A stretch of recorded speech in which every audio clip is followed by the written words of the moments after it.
If you're an anxious attacher and you want to avoid dating avoidance, take a walk with me. This is by far one of the most common questions I get asked on all platforms. And if you dive into the comment section on a lot of my videos, you'll see the anxious attacher going, man, I feel seen. Thank you so much for your content. How do you know my life? Why are you reading my journals? And you guys are amazing and super supportive of the content. But there's also another side to you guys that you may not want to admit. I want to take a moment to let you know that I understand where that comes from. I know why you feel the way that you do. And I want you to know that you're not broken. There's nothing wrong with you. You didn't do anything wrong. You're not in trouble for anything.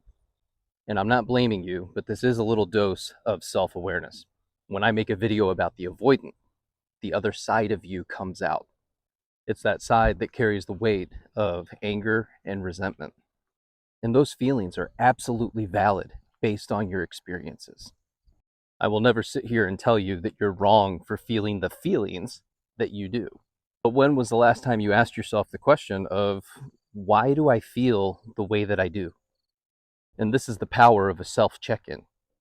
You're taking the time and opportunity to ask yourself, where am I going? What am I doing? Why am I doing this? How do I feel right now? What's going on in my environment? Is it that when I see videos about avoidant partners that I get irritated, angry, frustrated? Am I feeling so emotionally activated in this moment that I got to dive into the comment section and say something horrible? And that's a great place for a self-check-in. And this is one way that you can begin to create awareness around the way that you think, act, and feel. There was something in that video I just watched that made me feel a certain way. And here's the most interesting part of this. You might not know why consciously. It's a somatic memory that's stored within the body. What you can do is acknowledge the emotion or feeling and where you're feeling it. And this is a great opportunity to take a quick break and remind you that this isn't advice. And if you need to talk to a professional, that you should. A tool that's worked for me to manage those feelings of anxiety is a deep nasal breath in all the way up and fill up the lungs, and the longest exhale out that I can possibly give. I do that a couple times and I begin to feel a change. I feel a little bit lighter. Another thing that I do, and you guys already know this, is I go for a walk. And you're welcome to come with me anytime you like. But back to the original question, how can you avoid an avoidant? A big part of it is learning to trust your intuition. And that's why the self-check-in is so important. You see, it's really easy as an anxious attacher to get into this place early on in the relationship of thinking, God, this is amazing. This is wonderful. This is euphoric. We're going to get married. We're going to do all these things. We're going to have kids. We're going to have this amazing house. We're going to have all the dogs. Then 3 months into the relationship, you stop and you think, well, what happened? Why is it different? We double down on something that might not be working because, well, I already invested 3 months. I don't want to start over. So you try harder. You push for clarity. You might start people pleasing. Subconsciously, you might be thinking, I can fix them. I can change them. I can make this situation different. I will do everything in my power to avoid you leaving me or abandoning me. Of course, this can drive the most secure person away from you. So you see, the best way to spot an avoidant early on in a relationship is actually by understanding yourself a whole lot better and developing and cultivating a better relationship with yourself, physically, mentally, emotionally, and spiritually.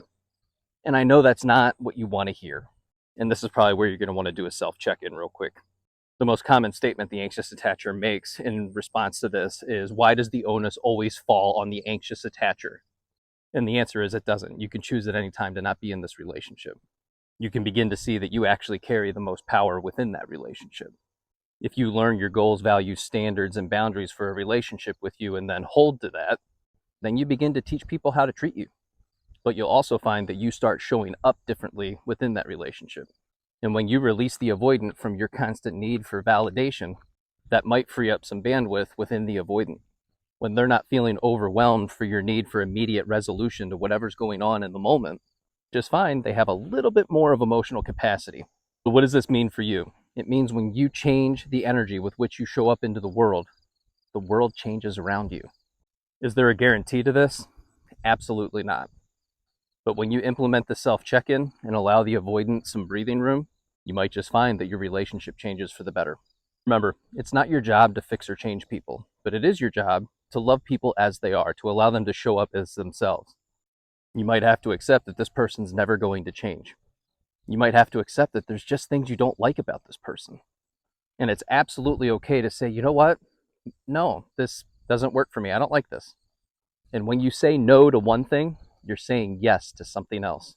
If this video resonated with you and you're ready to start making some changes, sign up for the 21-day self-love challenge. The link is in my bio. We start October 1st.